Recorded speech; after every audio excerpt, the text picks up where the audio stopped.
See, I've been waiting. Waiting on that time. Feel me if you've been waiting on yours. That moment, it's close. Yeah.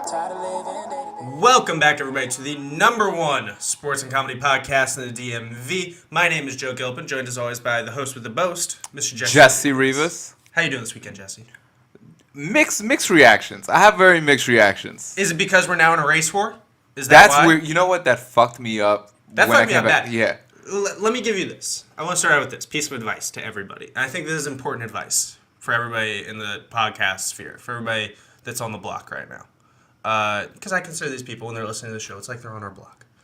It's important not to punch a Nazi or a white supremacist.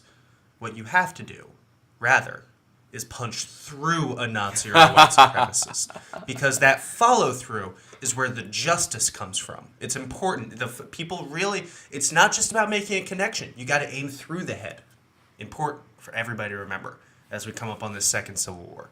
You excited? Everybody thought we were dumbasses for learning how to fight and choke Nazis, but who's retarded now is what I'm saying. Who's retarded now? Man, that messed me up so much for like a couple of days. Because the thing is, it's like, there was a point in time where we were okay saying Nazis were evil.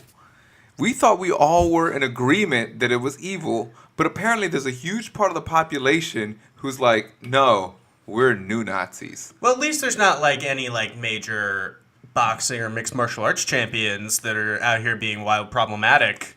What was up with Cody Garbrandt's Cody comments? Garbrandt got wild racist this weekend on Twitter, and I've yet to see. We're recording this like a day or two before this drops, so maybe we're incorrect. But Cody Garbrandt for sure, was this close to telling Aljamain Sterling, calling him the N-word. It was so messy. It was the messiest. Man, I thought we were all about Martin Luther King's dream. I thought we were doing progress. And just when you think that we're like heading towards a new peak, we get this, and now we got people who are bolden enough to go on social media who are like they're public figures. Cody's about to hit him with this zig high kick. He's a champion. He's a guy who represents the sport. Calling, we've already established that you cannot call an African American boy in the United States. That happened within the last month on the biggest fight stage platform that we have. It's been established that, hey, if you didn't already know, you cannot use boy. Don't call a black dude boy. And here goes Cody Garbrandt. And listen, okay, he said wait in line boy. That was a tweet that he had. Aljamain Sterling came at him, said, Cody's a bitch, I want to fight Cody. That happens. I'm sure, there's 12 guys in the division that day that probably tweeted some heat at Cody Garbrandt. Everybody wants that fight. Aljamain Sterling, top 10 bantamweight, might be in line for a title shot. Cody Garbrandt comes back with, wait in line, boy. But the real mess comes when he drops into, and like I said, I'll strangle you with that fake-ass chain you wear. Yo! You can't do that. There's going to be violence on many sides in that fight. Violence on many sides. And Aljamain Sterling came back and called him a racist. Yeah, he's called him a hillbilly KKK member. And Cody Garbrandt didn't even say, no, I'm not. He didn't say anything. You are too tattooed up with the wrong haircut. Either you need to just be like, yeah, this is who I am, which it probably is, because he's from, country-ass Ohio. Yeah. And Ohio, I do not trust right now. Any state that went red in the election, I don't trust. That's my, resolution for this presidency. I will fuck no girl that was born in any of the red states. That's a fucking promise. I am voting. Some people vote with their feet. Some people vote with their dollars. I'm voting with my dick, and that's very important. Dudes need to vote with their dick more. Because behind all these crazy white supremacist dudes, there's all this weird masculinity shit, and they all think they're gonna get laid from it somehow. You know what I mean? We don't need to get into it, but for sure, Cody Garbrandt got just pulled in by the Fertittas, sat down and told hey man, next time just call him the N-word if you're gonna do that. Just go all in, because then we'll get some ratings. He didn't even deny that he was a racist. It was the most mind-blowing thing. He's like, hey man, you're being racist. And he was like, true. Yeah, I'm gonna go more racist. I'm gonna double down. He was like, that was the point. Yeah. He's like, yes, accurate, true. I was being racist. Accurate. I agree. See, now I want to see him lose. Like, at first I was a fan, and I don't even want to call him a fan anymore. I'm like, no, I can't fuck with Yeah. that. I can't fuck with that at all. I think we really solved something here today. Yes. Like, all of my friends were posting 12-paragraph-long essays about why the Klan are bad. I'm a white dude. You're not a white dude, but I'm a white dude. So, like, life is getting very complex for me right now. But I will say, these dudes have set the bar so low for white dudes right now. I literally, like, I post on Facebook, like, I am not a Nazi. And it gets, like, 110 likes, like, 35 shares. People in the comments, like, good for you. Like, yeah, this is the lowest possible bar to jump in the world. Man, this is the simplest, like, base one. Like, yeah, you're not a Nazi. That used to be, like, the starting point for everybody. Now for white dudes, it's like, fuck yeah, good for you. If you go back to when they started the Captain America comic books. Don't even get me started. I have a podcast, Up and Away, where I talk about comic book The stuff. bad guys were the Nazis. The bad guys were the Nazis, but now Captain America in the book is a fucking Nazi. Did you know this? No. Over the summer, they did this thing. He got, like, his mind fucked up. So now they've, like, changed all this history to where, like, yeah, he's been a secret Nazi this whole time. And that started, like, 2 months ago. And it's going to, like, close up here in probably a month. Yeah, it's called, like, Secret Empire. So it's being written by this dude, Nick Spencer. His name is too close to Richard Spencer for me to feel comfortable with this. He needs to get the fuck out. Like, we cannot have... I said it. The next issue that comes out, Captain America, he needs to start it like, haha, my bad. I was just kidding the entire time. Wasn't that crazy? And then just, like, 22 pages of him just apologizing. But, like, I always thought the most un-American thing to do is be a Nazi. It's like It is! Because they were, like, the biggest enemy. Real talk. I trust the people on the block are not going to, like, put this out there. They moved a Confederate statue from Rockville, Maryland to my hometown of Poolesville, Maryland, to White's Ferry. Wow. I'm going to knock that fucker down. I'm not fucking kidding. Within the next 2 weeks, I'm going to go and knock that fucker down. I'm surprised Rockville had it in 2016. Oh, yeah. 2017. Yeah. They also had it in 2017. Yeah, man, fucking crazy. But for sure, within 2 weeks, that fucker comes down. And they'll probably play this in court. And yeah, I did it. Look at me over there on the defendant stand. I'm nodding right now. It's going to be hilarious when they play this, and I'm over there nodding. It's going to be so fucking funny. Worth it. Moving along. Do you More have anything else to controversy in MMA.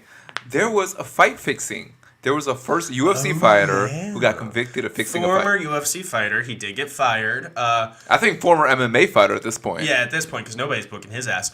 Tai Hyun Bang, the Korean cowboy, he had a fight 2 years ago, I think now, against Leo Kuntz. Problematic last name. So they fought, and like at the last second, all these betting places had just wild amounts of money coming in on Leo Kuntz, which usually is a red flag that maybe somebody has talked the other fighter into throwing the fight. Right before the fight's about to start, day of the fight, they sit down, both guys, and they like basically tell him like, we're gonna look into this. We're gonna find out if you got paid to fix this fight. So Tai Hyun Bang, who had already been paid to do this, by the way, he decides I need to fight for real. He ends up winning by split decision. Which is like, first of all, the worst possible scenario, that he wins the closest possible fight. He was sitting there in the split decision like, please fucking be the other guy. Please fucking be Leo Kuntz. Please be the side of the dude. But it's not, and now he has been indicted. I believe he's been indicted in Korea. I don't think he's been indicted here. That's he got crazy. dropped from the UFC immediately. Like, because they saw this was very clear. So how did he get caught? Did the Korean mafia go to the UFC and be like, wait, no, we paid him to lose. We want our money back. I think basically yes. I think, yeah. Well, no, I think it was like just really ham-handed. I don't think they did a good job of covering their tracks. Because, I mean, they found it before, they knew what was happening before the fight even happened.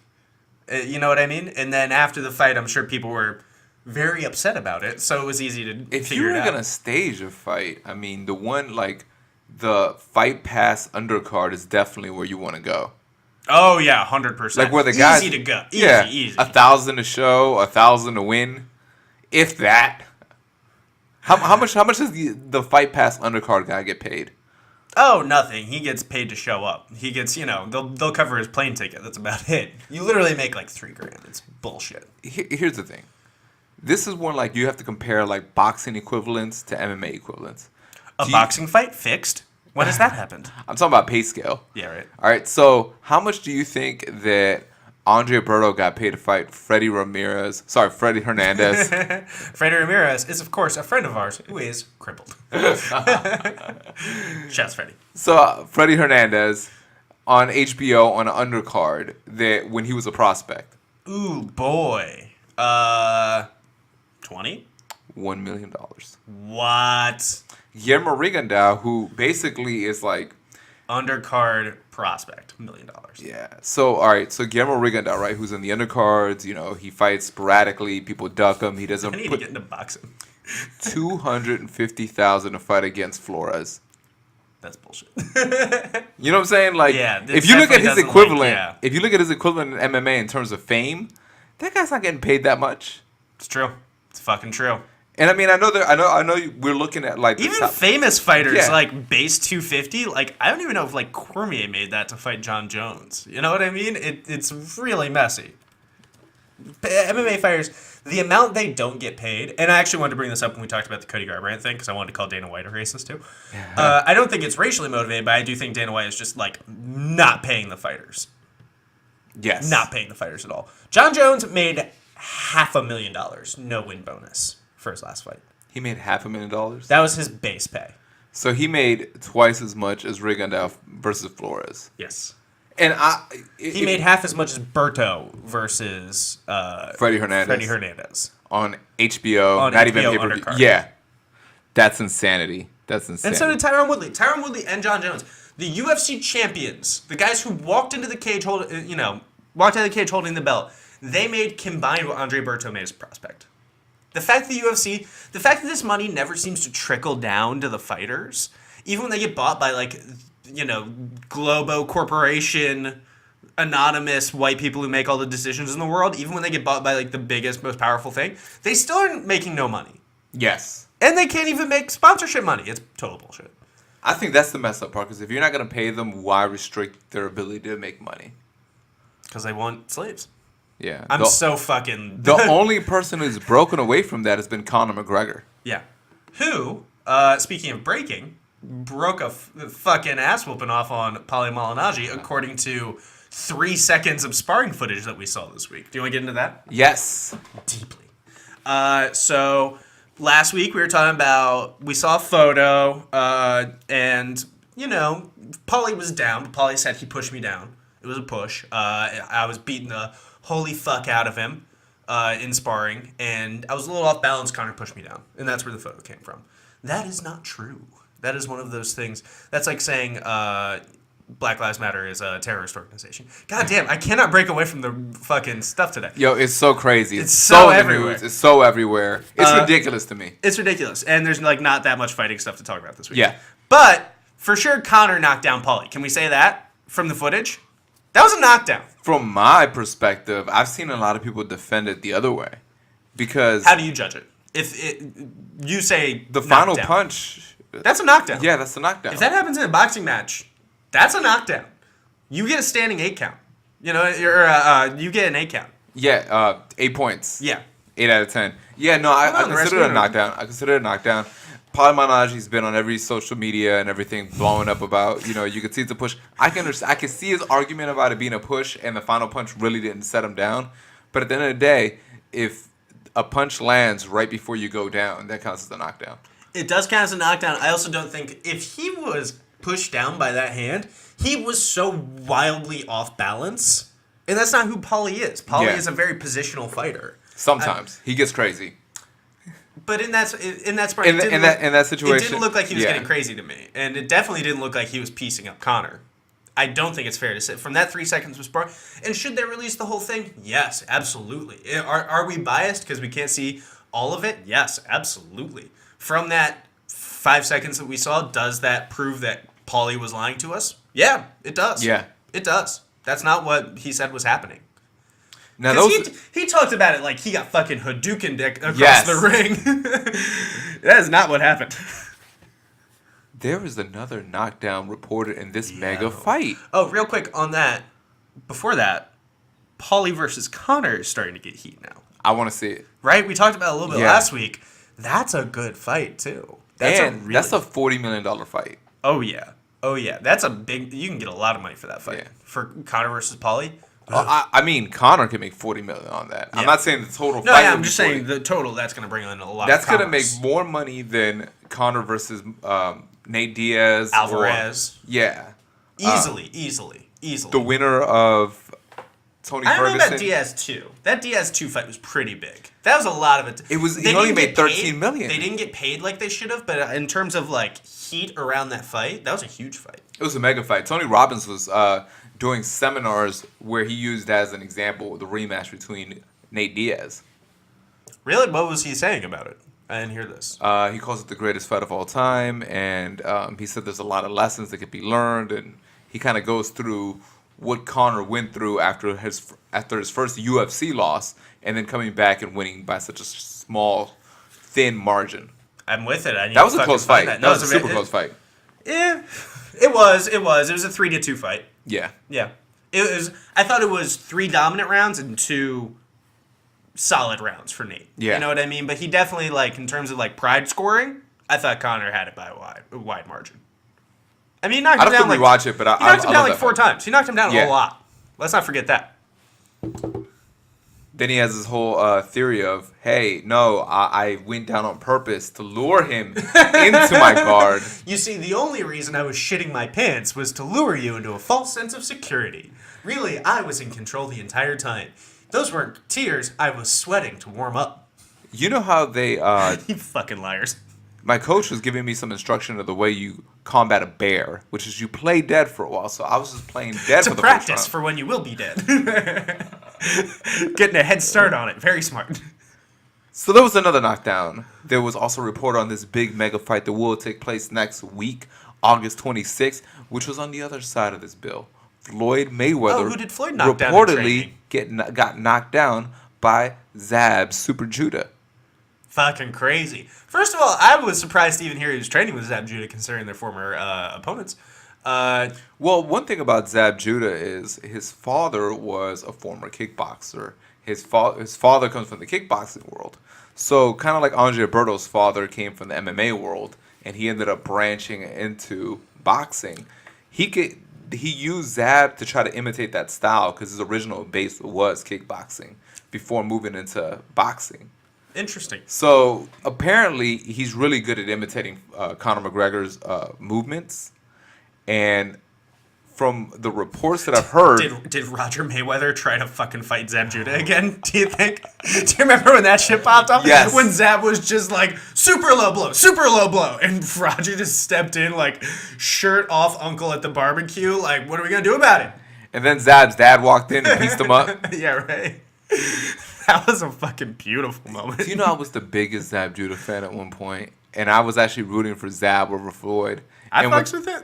that whole first part of that fight, I was talking so much shit at the fight party. I was like, I told y'all, this is Zab's coming out party. This is going to be fantastic. And when he did that, I don't say shit in the first half of a fight. I just had to hide my face behind a Papa John's pizza box. I learned enough from Chael Sonnen versus Anderson Silva 2. I was like, oh, he's doing great. He dominated the first round.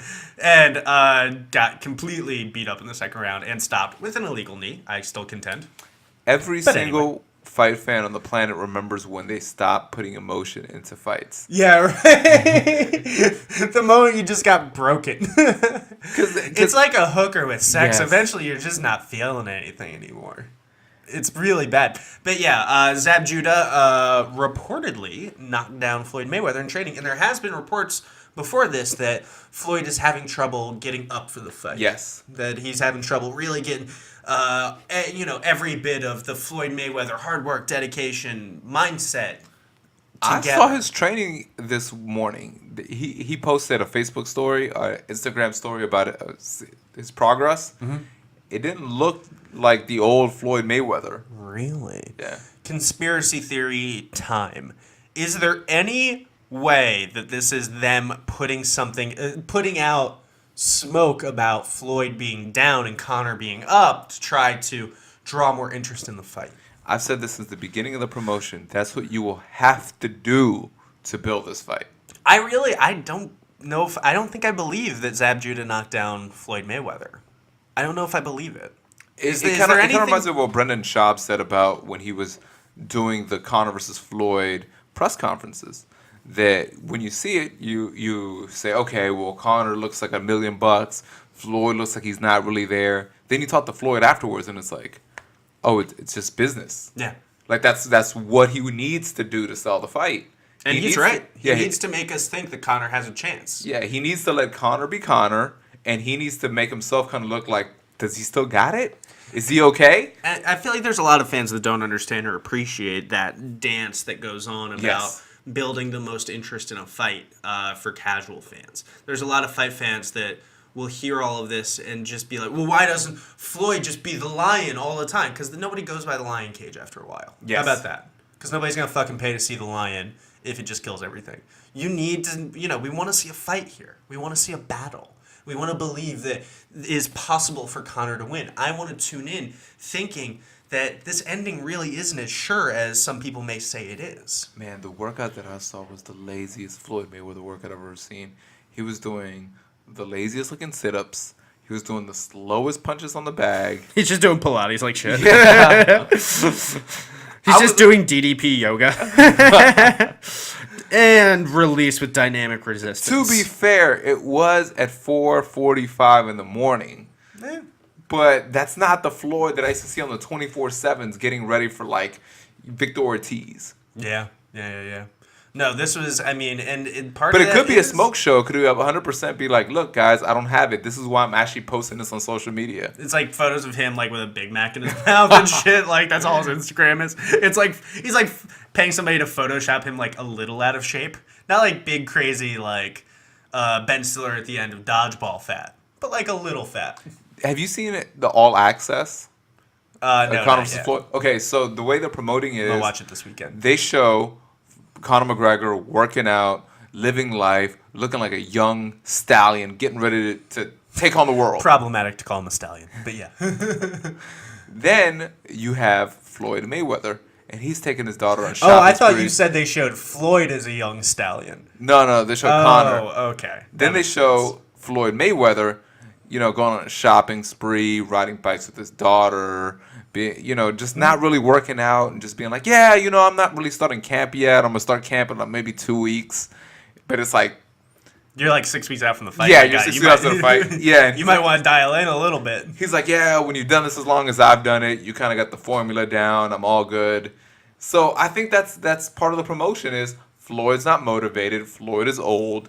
Conor is up and coming and ready to destroy. Whites are the superior race. What a bad time to make a racial fight, right? Like the worst possible time for you to be... Because they're selling this on racial lines. And that happens often in... not often, but it happens in boxing. It's a very tribal Did you sport. hear that comment that Floyd Mayweather said he's doing this for the black race? No. Did he? Yes. Damn, son. Or he said something to that extent of like, if I win, it's a victory for like the black race. He said something to that extent. Okay. Where he really pushed the envelope of this is a race war. Damn, son. I mean, at the end of the day, love him or hate him, phenomenal promoter on both sides. But god damn it, Floyd's amazing. They're pretty special. Yeah, I'm not saying that it's the most ethical thing, but I mean, whatever it takes to pay the tax man, he's gonna do. Do you, if you could wave a magic wand, would you get rid of the racial elements to boxing? God, I really would. I I would. really would. I would. 100% I would. 100% I would. Because it makes it so uncomfortable. When I have fucking Teddy Atlas, like, he's a classic Mexican fighter, just doesn't give a fuck. Like, come on, Teddy, what are you doing? Not okay. More about this fight, they actually recently as today, announced that they're going to go with the 8-ounce gloves. So for people that thought that Floyd Mayweather was bullshitting and just talking shit, he actually went to the commission and got it approved. They're going to do the smaller gloves. How does this change the dynamic of the fight? I don't think at all, if I'm being honest. I think the fact that I've seen like 10,000 like this is going to change the world articles. It's a slow news week, guys. We get that, but like this is not. I don't think it's anything. It's such a slow news week. We're going to announce a new segment of the show. It's called Fight Announcements. Yeah, fuck Or it, let's rumors. do it. Yes. Yeah. It's such a slow fight week. I nearly like pitched talking about the World Wrestling Championships, which is happening. I'm not talking World Championship Wrestling. This is not a Nitro thing. But the World Wrestling Championships, the highest wrestling honor you can receive in the world, is happening next week. See, I thought you were Paris, talking France. about WCW, and I was A like, are they little bringing bit, it back? right? Yeah, are they bringing it back? No, yeah, it's going to happen next week, and I'm very excited for it. And hopefully Team USA does well. And then I hope everybody on the medal stand does giant back power fist. Hashtag WWC. Yeah, exactly. There you go. Yeah. Hashtag BBW. Yes. So, part of the rumors that are coming up is they're starting to schedule the upcoming fights for the fall and the winter season. Which is a big season. Yes. Big. It's really big because they take into account that there's going to be snowstorms and people will be home, bad weather. So they know that the Home biggest... with family during holiday, Exactly. So the biggest ratings usually are in the wintertime, especially for fights that aren't like Conor versus Floyd. One of the fights that's in the works is for December 9th, Lomachenko on ESPN versus either Guillermo Rigondeaux or Orlando Salido. Contracts on the table. Both negotiations. Announcements should be done soon. Very dope. Which one of the two are you most anticipating? I was looking something up. You said Lomachenko versus Rigondeaux or Salido.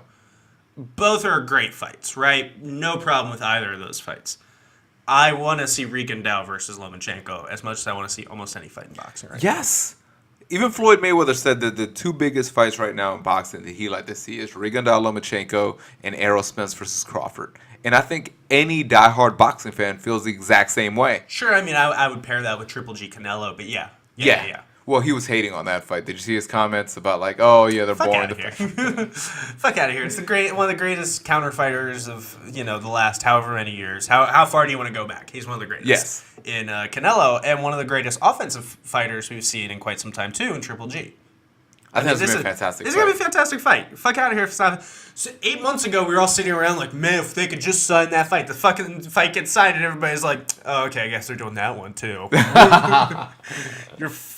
Get it together, fight fans. Get it together. I want to see Lomachenko Rigondeaux. But if it's Lomachenko Early predictions? Salido rematch, not mad at that fight.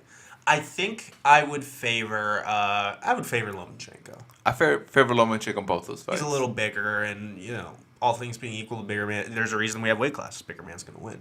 But Rigondeaux is Rigondeaux for a reason. He's number one in the world as weight for a reason, and we've seen people with a lot of success moving up in weight. Yes.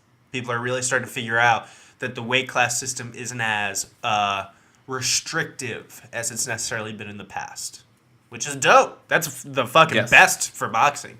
That's held us back for a long time. Very, very into that. I know that Bob Arum really wants to have Lomachenko avenge that loss. Oh my god. So much so he must that have been when Salido stopped Lomachenko, he must have just been eating his seat cushion, right? Like, god damn it. I thought they were the superior race. What happened? The rumor is that he's giving Salido a career high for the fight. So Salido sitting out and asking for more money, I think, might have worked towards his financial benefit. So good for him, man. If he should get fucking paid in that rematch with Lomachenko. But there is enough of a hype especially throughout the internet and through fans and through boxing writers and just the media in general. Lomachenko versus Rigondeaux is looking like the most likely of the fights that will be announced. Yeah, the smart fans are on board with that. I think we're a dying race, but we're with it. UFC had a big announcement about their 155-pound title. Would you mind sharing it with us? UFC 216. Apparently, they tried to book.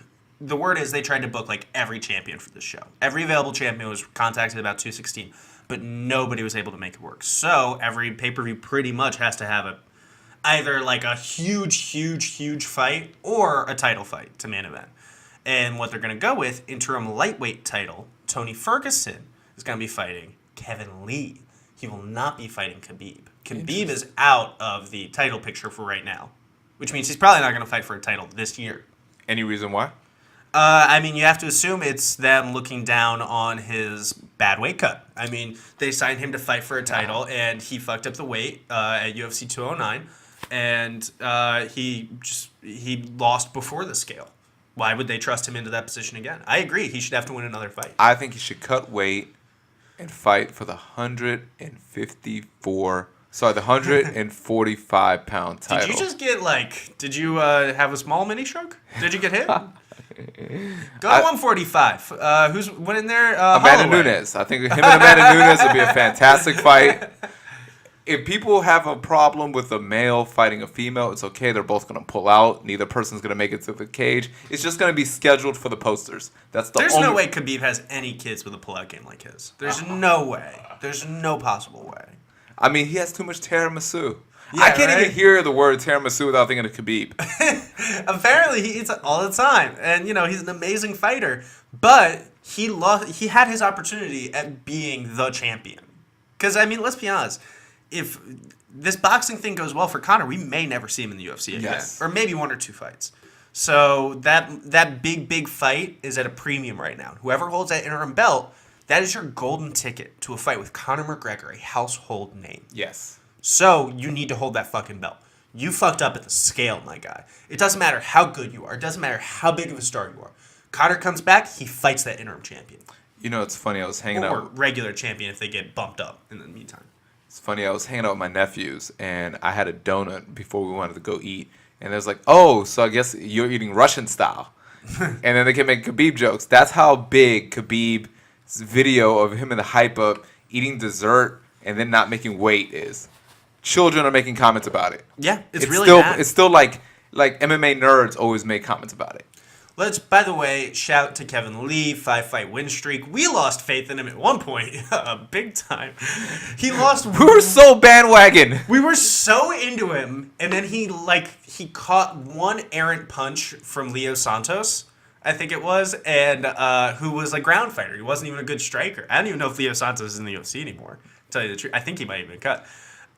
He's at least not very active. We talk so much shit about boxing fans. Losing dropping faith. off Yeah. after one loss, right?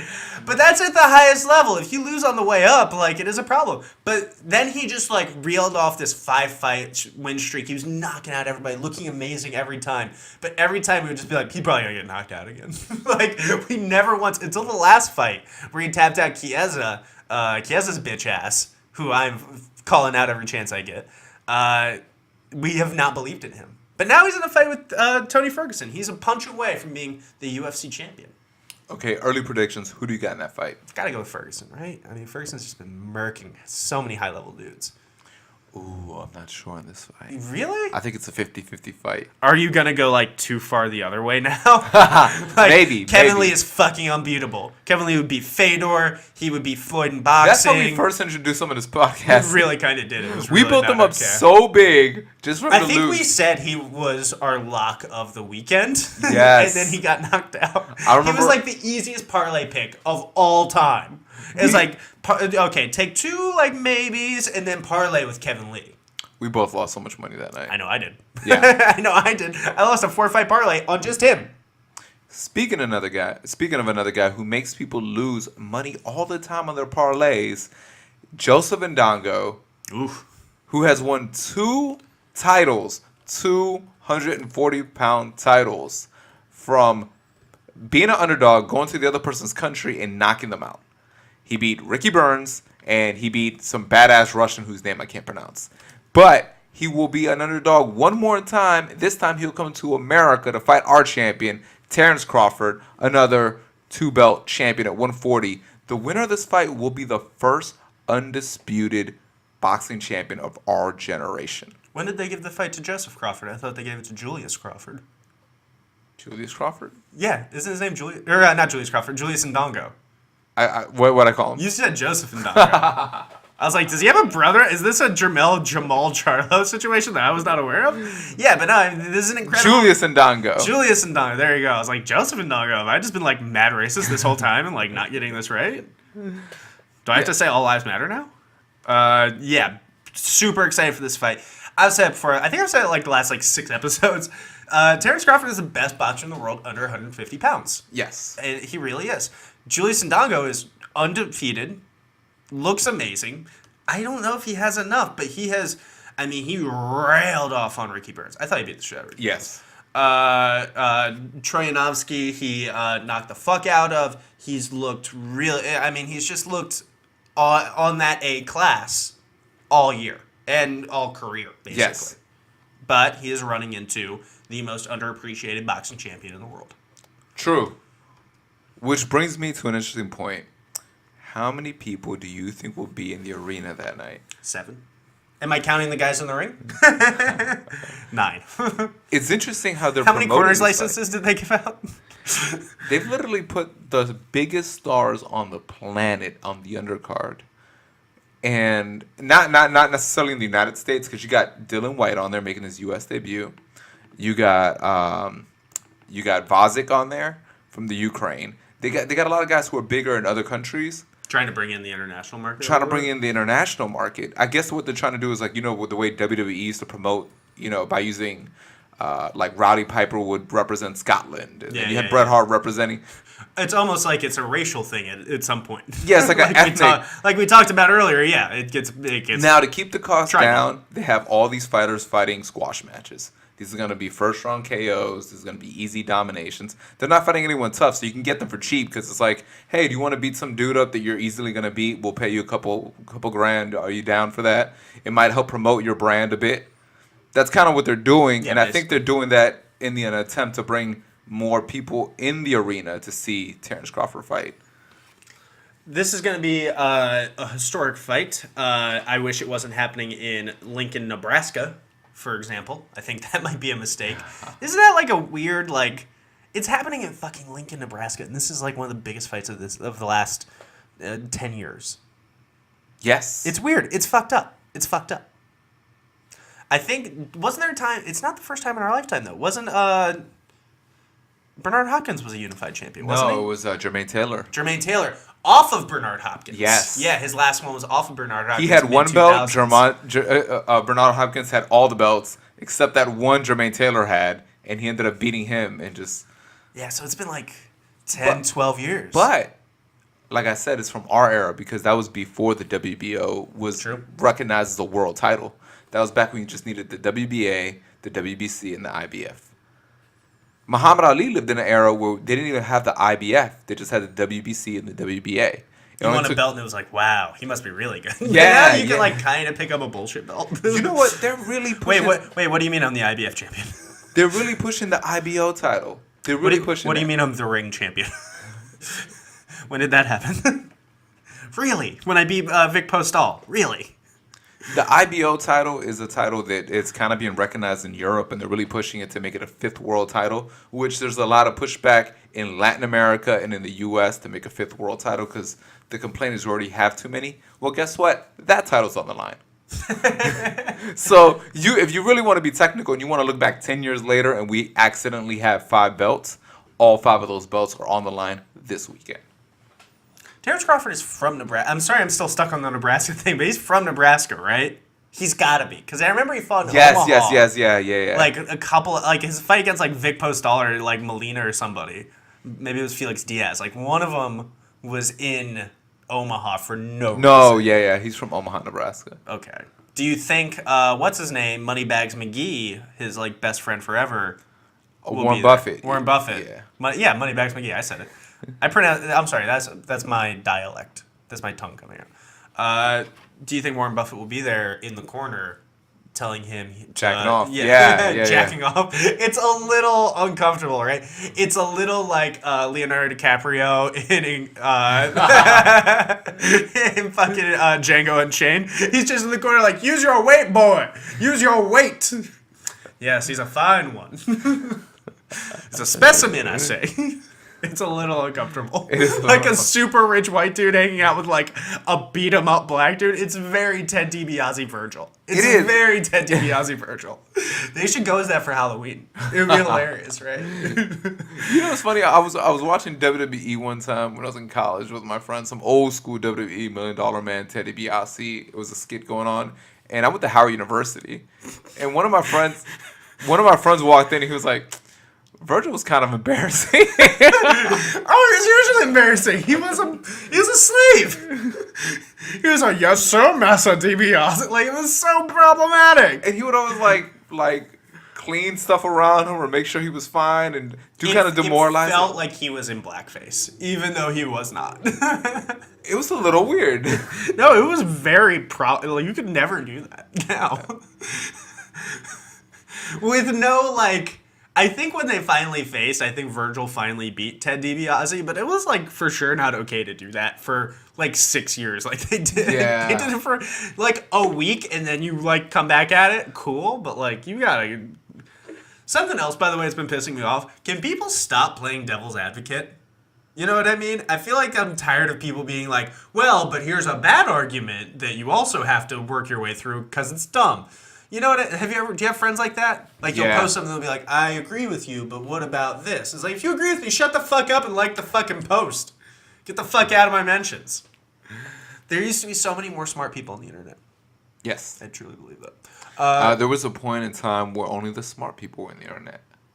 Yeah, and then fucking AOL. Then they made it so easy for everyone to be on the internet. Now everybody jacks off all the time. Who do you think's going to fight Terence Crawford or Julius Indongo? We got to put a button on that before we start talking about internet jacking off. So, do you think Crawford is going to start Southpaw or Orthodox? This is like the coin flip bet at the Super Bowl. People will bet like $1 million on that. It's fucking unbelievable.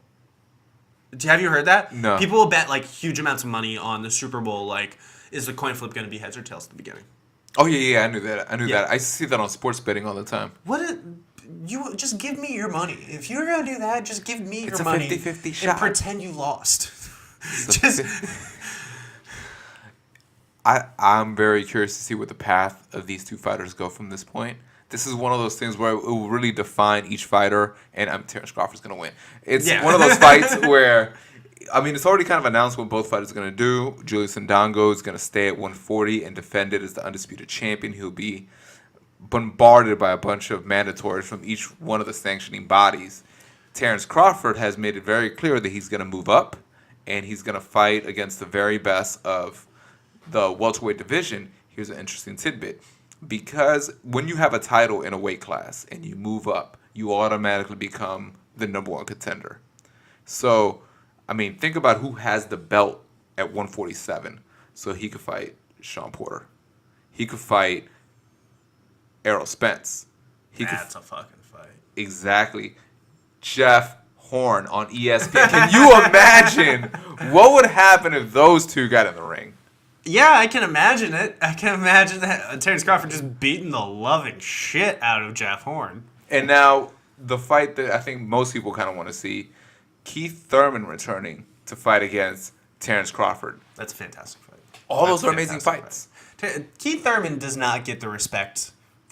Every time people talk about welterweight, I feel like people are talking about like up and coming fighters, or or like people to watch out for. It's like there's a guy on top right now who's unbelievable. I'm terrified of Keith Thurman coming back because I feel like in his time off, because he got injured, he's hurt. It's gonna take him about a year to come back, so he'll be coming back maybe springtime to summertime next year. Yeah. So we have about a year till he's back. I think he's lost the eye of the tiger. He doesn't seem like the same guy. Just following him on social media. Just follow him on social media. I mean, he's a lot more spiritual. He's in love, which I know I should be happy for a guy who's in love. But no, I mean, I can be happy for him, but still worried about his fighting career. Yes. And I think that's entirely fair. If you go back and look at who he was like 2 years ago or a year ago, he was You remember he was calling out fucking Yes. everybody in the world. He was so angry. It was unbelievable. But now he's so respectful. He's so reserved. And I know all these are good qualities, but he just doesn't seem like the same hungry lion he was just a year ago. I agree. Do you think when Terence Crawford moves up to 147, his belt will scatter like the Dragon Balls? Yes. He's going to unify and then immediately disperse them to the winds. There's going to be so many random champions. I think that division will be kind of hurt for a while. John Molina Jr. is just over there in the corner like, fuck yes. Postal's like, this is why I'm not Molina's boxing. I'm waiting till he leaves the division for me to come back. When was the last... Did Postal just completely get demoralized and quit boxing? Yeah, I don't think... He hasn't done anything, has he? Jesus Christ. He was a monster, and then he fought Terence Crawford, and given he got dominated. But you beat everybody else. Yeah. He's like 30-1. Look what he did to Matisse. And then people had the nerve to say Matisse was done, and then Matisse came back and looked amazing, and we're like, oh, Postal's just that good. Just amazing. Yeah, you remember he beat the fuck out of Hank Lundy. He's an amazing fighter. But yeah, he's been doing nothing. He's been doing dick all of shit nothing, and I'm not into it. I bet you there's a bunch of guys at 135 pounds that are going to decide to move up. Yeah, that's true. That's true. Linares has been boxing everyone's face off at 135. He's probably like, well, I can do 140. I can do 140. It's going to bring, a couple more bucks to his paycheck. Or what if Adrian Broner decides to just unify all those belts? What a wonderful decision. Good for you, Adrian. Can you imagine Adrian Broner making the weight? No. He's not a big dude. He can make 140. He's a thick boy. Thick. But, yeah, I don't think he's Did making you just call him boy? Jesus Christ. Jesse. With the accent, too? Boy. God damn it. 30% chance that gets cut. No, it's cool. No, he's a thick one.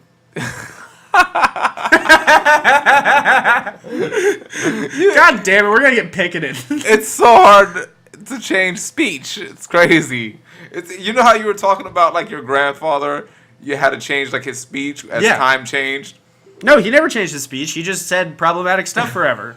Like boy and retarded, which I've said both of those things and immediately regretted. Yeah, so like... Hey man, I'm learning. I'm doing my best to be a force for good. I also, in this podcast, promised to tear down a Confederate statue. Hopefully that helps. Yes. Hopefully. It's funny you talked about that.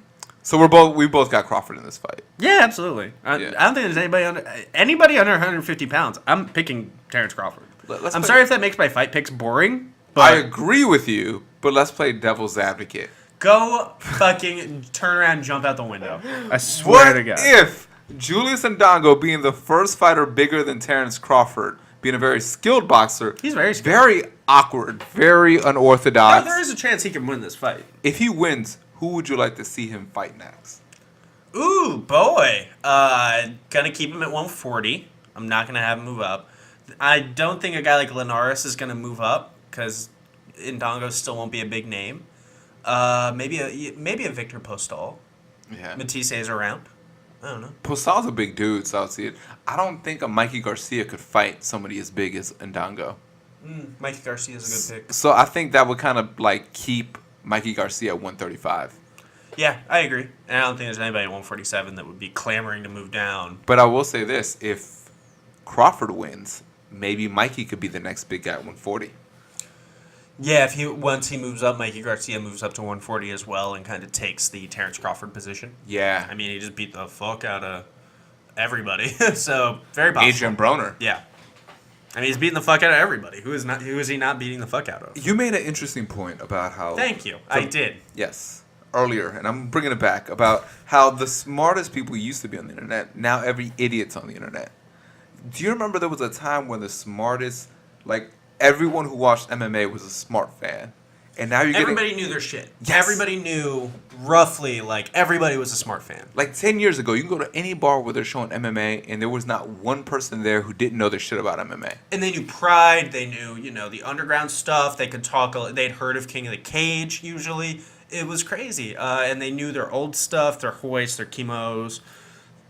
They knew that kind of, like, middle generation of, like, Tito and Frank Shamrock and those, and then they knew the modern stuff.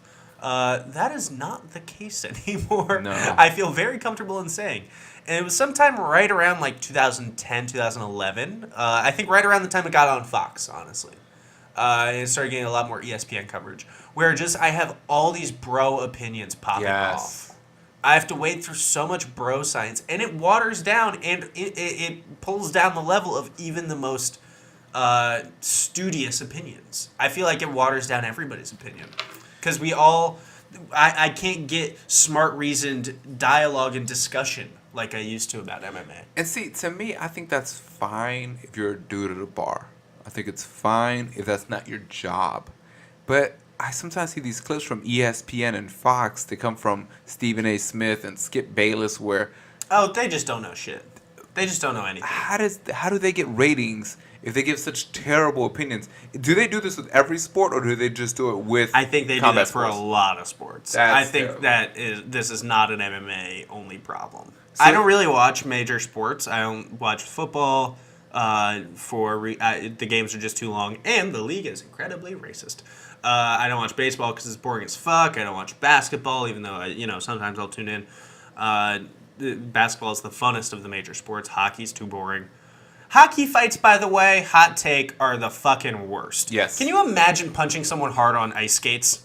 Would that ever work? No, right? Can you imagine getting a knockout? How many times in like a hockey fight do you see somebody land like 12 solid punches to the head, and then they just like stand back up? Imagine if you just like grabbed somebody in a collar tie and gave them 12 punches. They would be unconscious. They should be unconscious, right? It's total bullshit. I just think these guys are complete idiots. I did used to think, just based on, because I only heard the names Skip Bayless and Stephen A. Smith, and I saw the guys, I thought for the longest time Skip Bayless was the black one and Stephen A. Smith was the white dude. Really, Skip? Yeah, man. I don't know, maybe because... The only Skip I had known in my life to that point was a black man. He had been a football coach of mine. Oh, so, like, maybe it was like, just... The only Skip I knew was Skip from the Body Donnas in the WWE. He was, was a big producer for them, too, right? Tom Pritchard. Yeah. Yeah, he's a Pritchard. He's got a great podcast right now. Or No. Wait, wasn't Skip Chris Candido? I get them confused. I don't know. Maybe it was the other one, Zip. I just remember that Sunny was a star of the show. Oh my god, she looked so amazing. That was right around the time. Sunny, mid-90s WWF was really hot. And I'll be honest, and I feel comfortable on the block here, even hotter knowing that she was like a crazy coked up party animal at the time. Like going back, like you can see her just like waiting out, just eyes as big as dinner plates. Just crazy destructive party girl. She still talks about like how many WWE guys she fucked. Yeah. She fucked like the entire locker room, and she's super proud of it. Did you ever hear For her sure, story? there's like her childhood did not go well. I have no idea what her childhood was. Think about it did not go Think well. about this, right? You're young, you're in your 20s, and you only look up to like pro wrestlers. Like that's your shit, right? Now, and you're a female, and you're attracted to these big muscled out dudes, and they all want to fuck you. Why wouldn't you bang them? I don't think that she was all that into wrestling. I just think she was just like No, she was having obsessed a great with wrestling. time. Was she? Yeah, no, that's what kind good for of her. that's what kind of bonded her and Chris Candido is the fact that they used to when they were together, they would be in cars and just kind of throw random wrestling facts at each other. That's how they fell in love, and they also went through wrestling school together. Quote unquote love. Yeah. That's dope. Good for her. She's in the Hall of Fame now. So. Did you ever hear her story about how she slept with Shawn Michaels? Yes, several times. Yeah. She tells it all the time. She tells that fucking joke. So there she or not is. that joke, that story constantly. What was she, 20 or 21? She's like 21. And she's like sitting there, a gorilla position, which is like right by the entrance. I promise gorilla position is not problematic. There was a guy named Gorilla Monsoon who used to like sit there and watch the whole show. Yeah. So he got nicknamed Gorilla's position. So Shawn Michaels, this is when she's dating Chris Candido. Shawn Michaels comes from behind her, and he's already kind of hard, and he's a wearing a towel. coked up monster. Yeah, he's like almost 30. So he's sitting there, and he has like his towel on, and he just kind of smacks her in her butt with his dick, and he's like, "Did you feel that? Did you feel that?" And that worked. That's what got him laid. Do you know how Brock Lesnar like got his wife, who is a Playboy cover model, to be in love with him? Killed a deer and threw it at her feet. Do you know that you're not that wrong? She had a restraining order out against him. He drove to her house, broke in, and demanded that she go on a date with him. And she did. And they are married now. What the fuck is that? Brock Lesnar, no bueno. Not a good move. And he like laughs about the story now, and she's just like locked up in some Canadian compound that he has in the middle of Nova Scotia because he was told there's no human heartbeat within 100 miles of it. Is she safe? I don't know. Or is she just one of those that They enjoys savages? They don't have internet. I just think it's that. I just think she just like wants some dude who looks like a shaved gorilla just like stomping around protecting her homestead like Cujo. She was like, I'm just playing hard to get the restraining order. If you can get past the restraining order, then Sable. you deserve this pussy. You deserve this pussy. It was Sable. She was also in the WWF. And wildly hated by everybody there, except Brock Lesnar, apparently. Man, there's so many rumors that she banged Vince McMahon when she was still married to Mark Merrow. Probably. It makes sense. We're completely off the rails Yes. at this point. By the way, while we're talking professional wrestling, shouts and all of the hearts and wishes to one Ric Flair, the greatest of all time, in my opinion. Yes. He is battling multiple organ failure. This will be edited out if he doesn't make it by the time we fucking air this episode. I will be very broken up if Ric Flair doesn't make it. He's the greatest of all time in pro wrestling, and he influenced the world of fighting hugely. I think he influenced the world of fighting as much as a guy like Bruce Lee did, if I'm being honest. In terms of, Bruce Lee might have, revolutionized combining martial arts in that way, but Ric Flair, you talk about the pomp, the circumstance, the presentation, the showmanship that so many fighters would go on and show. It all came from professional wrestling, it very clearly. It was just copied and pasted, as well they should have. It worked. Yes. And Ric Flair was number one at that. Get well soon, Ric Flair. Get well soon. Need to see you back. Also, get better soon, MMA pioneer Javier Vasquez, WEC veteran, UFC veteran, jiu-jitsu coach, the who's who have learned from Javier Vasquez. Do you remember there was a time when Team Big Bear, like the Tito Ortiz camp, they were dominant. They were doing so well. Yeah. Javi Vasquez was a big part of that. He's a big part of Nice. that. So, hope he gets better soon. He has colon cancer. From what I understand, it is serious, but there is a road out of it. So, Javi, get better soon. We hope that if you're a fan out there, if there's something you can do to be supporting him, throw a couple bucks his way. I know he has medical bills. Figure it out. Dope. Get well soon. Get well soon. What else do we have, Jesse Rivas? Anything on the docket? That's it. Slow week, so that's Damn. it. Just one fight to break down. Yeah. And Terence Crawford's going to beat that ass. Let the people know how to get a hold of you, Mr. Jesse Rivas. Follow me on social media. You've had some problems with this the last couple of weeks, by the way. Yeah. Do you have this down? Do you know how exhausted I've been the past couple days? You've been putting the work in. I'll tell you. I see the hustle happening. I've been so tired. I've been so tired that when I talk to my own friends, I sound like an idiot because I can't really my brain is in pain. I have bags under my eyes, so I can't get the proper words out. I keep forgetting shit in terms of yeah. So I remember my Twitter and Instagram handle. Damn, baby, I want to eat that pants. Which is follow me, Jay Rivas Comedy, Jesse Reeves on Facebook, like our page, Fighters Block, on Facebook, and we are on YouTube. You can actually listen to this on YouTube if you like. Yeah, go find us on YouTube. That has been dope to be on. Very much so. So find us on there. Find us on iTunes. Leave us ratings, reviews anywhere. For all you guys out there, you can follow me at BadTweetus, Joseph M. Gilpin on Instagram. Find me on Facebook, Joe Gilpin. All you guys are great. We'll be back next week with plenty of fights to break down. Plenty of big fights to break down next week. Very excited. Conor Floyd! Conor Floyd! For all you out there, we'll be back on the block next week. See you. Peace.